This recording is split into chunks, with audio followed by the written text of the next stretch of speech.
Hey, salut groupe! En ce mardi 14 avril. Donc, j'espère que tout va bien chez vous.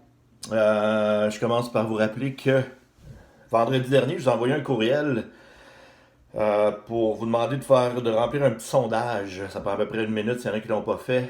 Je vous invite à remplir ce sondage. Merci beaucoup. Je commence aujourd'hui avec un mot du jour. Voici le mot du jour. Triumvirat. Triumvirat. Qu'est-ce qu'un triumvirat? Quelqu'un sait ce qu'est un triumvirat? Donc, ça vient d'un mot latin qui veut dire trium, ça veut dire trois. Donc, ça fait référence à trois personnes qui se partagent le pouvoir. Donc, chaque jour à 13 heures au Québec, on voit le triumvirat qui est composé de François Legault, Horacio Arruda, qui est le directeur de la santé publique, et Daniel Mécan, qui est la ministre de la Santé et des Services sociaux. Donc, chaque jour, vous avez votre triumvirat à 13 heures à la télévision pour le point de presse quotidien. Donc voilà, triumvirat, mot du jour. Ensuite, mon premier sujet aujourd'hui, je vous parle d'un fait divers. Donc, on a vu ça dans l'actualité. Les faits divers, c'est un événement isolé de la vie quotidienne qui n'a pas un impact sur la société en général. Donc, je vous parle d'un fait divers. C'est arrivé, vous en avez sûrement déjà entendu parler, c'est arrivé à Sherbrooke il n'y a pas longtemps, dans ce qu'on appelle Fleurimont. C'est un quartier de la ville de Sherbrooke. Il y a un incident qui impliquait un client de Walmart et un garde de sécurité. Donc, au départ, les médias rapportaient qu'un client avait foncé avec son véhicule sur le garde de sécurité suite à une altercation et que malheureusement, le garde de sécurité s'était gravement blessé à la tête et était hospitalisé. Donc ça, c'était la première nouvelle qu'on a eue. Mais ensuite de ça, il y a eu une vidéo, donc il y a une caméra qui aurait capté la scène et puis il semblerait qu'il y aurait une autre version de cet événement-là. Donc c'est vraiment pas clair ce qui est arrivé, mais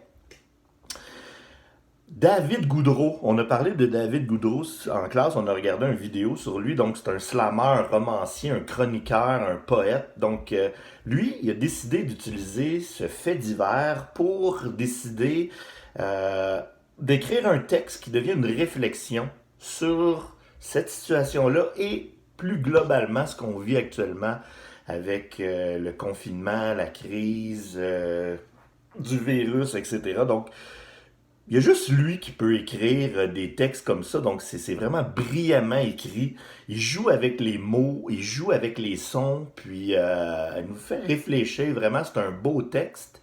Et je vous encourage à aller le lire. Je l'ai mis sur Teams en annexe. Euh, il appelle ça Apocalypse au Walmart de Fleurimont. Donc, allez écouter sa réflexion donc, sur ce sujet-là. Vraiment, vraiment intéressant. Donc, ça, c'est réglé.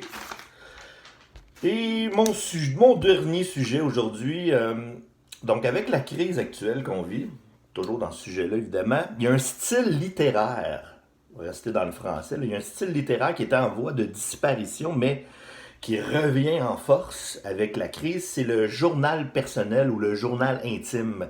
Il y a de plus en plus de personnes qui se mettent à écrire un peu ce qu'ils vivent dans leur quotidien. Là. Tout le monde est prêt à la maison, puis il y en a qui ne savent plus trop quoi faire. Ils ont décidé de se mettre à l'écriture.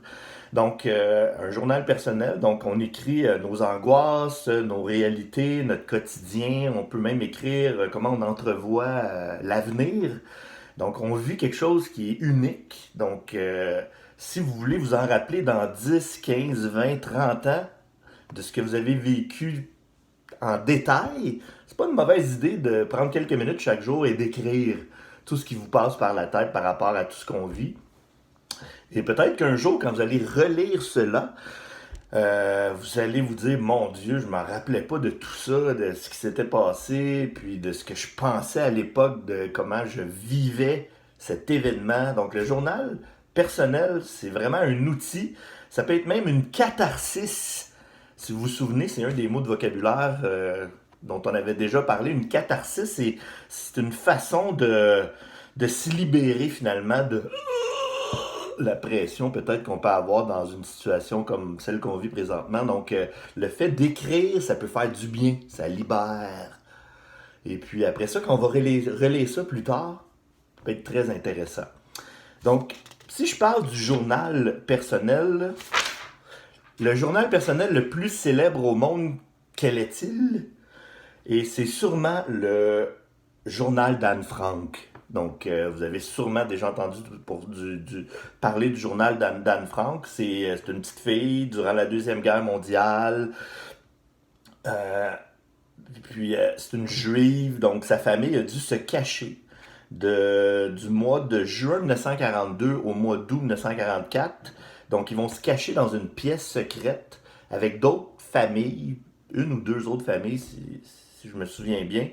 Puis, ils vont rester cachés là pour ne pas se faire attraper par les Allemands.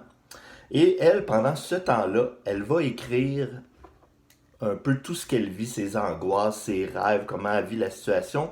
Et par la suite, ça va être publié après la Deuxième Guerre mondiale. Ce journal-là devient finalement le livre le plus vendu, un des livres les plus vendus au monde.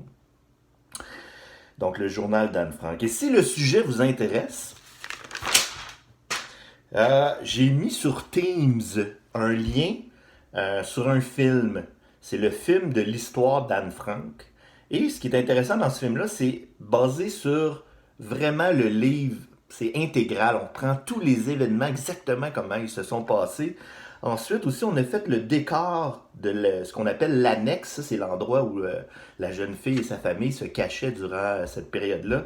Donc, c'est une reconstitution exacte de la maison. Et ce film-là, donc, ça relate un peu ce qu'Anne Frank a vécu, ce qu'on peut lire dans son journal. La qualité de l'image est pas parfaite, là, mais je pense que ça s'ajoute à l'atmosphère de l'époque. Donc, je vous invite à aller sur Teams, allez voir ce film-là, puis ça va vous donner une bonne idée de ce qu'a écrit Anne Frank dans son journal intime à l'époque. Donc, voilà, c'est tout pour moi aujourd'hui. Donc, merci et on se voit demain. Bye bye.